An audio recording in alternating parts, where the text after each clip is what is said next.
வணக்கம். Welcome to inside astrology. இந்த ஜூலை மாதம் கிரகங்கள் ஃபஸ்ட்டு எங்கெங்கே இருக்குன்றது ஃபஸ்ட்டு பார்த்துடலாம். குரு பகவான் ரிஷபராசியில் இருக்க போகிறாரு. கேது பகவான் கன்னி ராசியில் இருக்க போகிறாரு. சனி பகவான் கும்பராசியில் இருக்க போகிறாரு. ஜூன் 29 அவர் வக்ரம் ஆகிறாரு. ராகு பகவான் மீன ராசியில் இருக்கிறாரு.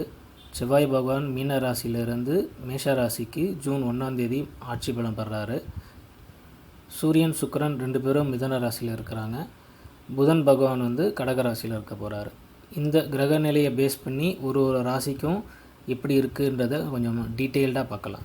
கடக ராசிக்கு இந்த ஜூலை மாதம் மாணவர்களை பொறுத்த வரைக்கும் உங்களோட ஆர்வம் அதிகரிக்க போகுது. நீங்கள் கவனம் செலுத்தி படிக்க போகிறீங்க. உங்களோட திட்டங்கள் வெற்றி அடைய போகுது மற்றும் உங்களோட செல்வாக்கு அதிகரிக்க போகுது. கடினமாக உழைக்க போகிறீங்க. நீங்கள் படிக்கிறதுக்கு முன்னுரிமை கொடுக்க போகிறீங்க. ஸோ இந்த காலகட்டத்தை நல்லா பயன்படுத்திக்கோங்க. ஃபேமிலி லைஃப்பை பொறுத்த வரைக்கும் 12ஆம் வீட்டில் இருக்கும் சுக்கிரன் ஜூலை 7 உங்கள் ராசியில் வரப்போகிறாரு. ரொம்ப லாங் ட்ராவல் பண்ணணும்னா இந்த காலகட்டம் அது சிறந்தது. உங்கள் வீட்டில் ஒரு மகிழ்ச்சியான சூழல் இருக்க போகுது. வீட்டில் ஒரு புதிய செயல்பாடுகள் நடக்கலாம். இதனால் வீட்டின் சூழ்நிலை ரொம்ப சிறப்பாக இருக்க போகுது. ஃபேமிலி லைஃப்பில் இருக்கிற பிரச்சனைகள் படிப்படியாக குறையும். அதுவே மறைஞ்சிரும். உங்களுக்குள்ள ஒரு அன்பு மலர போகுது. காதல் உறவில் இருக்கிறவங்களுக்கு இது ஒரு நல்ல சாதகமான காலகட்டம். உங்கள் லைஃப் பார்ட்னர் கூட மோதல்கள், ஈகோக்கள் இதெல்லாம் தவிர்ப்பது நல்லது. ஹெல்த்தை பொறுத்த வரைக்கும் 8ஆம் வீட்டில் சனி பகவான் இருக்கிறதுனால நீங்கள் உங்கள் ஆரோக்கியத்தில் ரொம்ப கவனம் செலுத்தணும். ஒரு healthy food habits, healthy routine maintain பண்ணுறது மூலிமா உங்கள் ஹெல்த்தை நீங்கள் சமநிலையில் வச்சுக்கிறதுல சனி பகவான் உங்களுக்கு உதவ போகிறாரு. தொழிலை பொறுத்த வரைக்கும் 10ஆம் வீட்டின் அதிபதியான செவ்வாய் இந்த மாத தொடக்கத்திலேயே ஆட்சி பலம் பெற போகிறாரு 10ஆம் வீட்டில். இதனால் உங்கள் வேலை பலம் அடைய போகுது. உங்கள் வேலையில் கடினமாக நீங்கள் உழைக்க போகிறீங்க.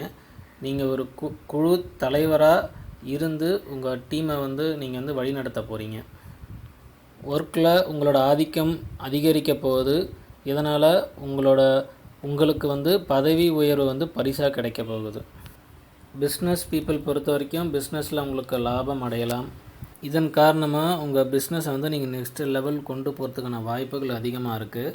ஆனால் நீங்கள் பெரிய முடிவுகளை எடுக்கிறதுக்கு நேரம் ஒதுக்கணும். அவசரப்பட்டு எந்த ஒரு முடிவையும் எடுக்காதீங்க. இந்த காலகட்டத்தில் கொஞ்சம் பொறுமையாக நிதானமாக யோசித்து செயல்படுங்க.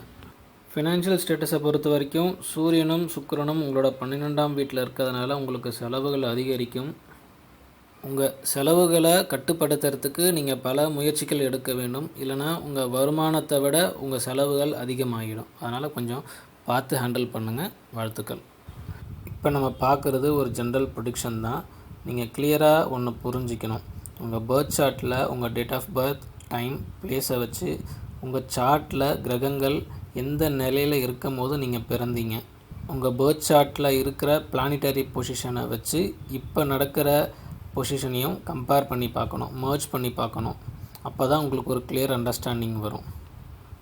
உங்கள் பர்த் சார்ட்டில் யோகா தசை நடக்குதா, பாவ தசை நடக்குதா, இல்லை நியூட்ரலாக இருக்கா, என்ன புத்தி நடக்குது அப்படிங்கிறத வச்சு நம்ம கால்குலேட் பண்ணணும். அதில் நம்ம நெகட்டிவை எப்படி கண்ட்ரோல் பண்ணுறது, பாசிட்டிவை எப்படி நம்ம இன்க்ரீஸ் பண்ணுறது அப்படிங்கிறத ஒரு அண்டர்ஸ்டாண்டிங் வந்தால் தான் உங்களுக்கு இந்த அஸ்ட்ராலஜி ப்ரெடிக்ஷன் உங்களுக்கு கிளியராக இருக்கும். வாழ்த்துக்கள்.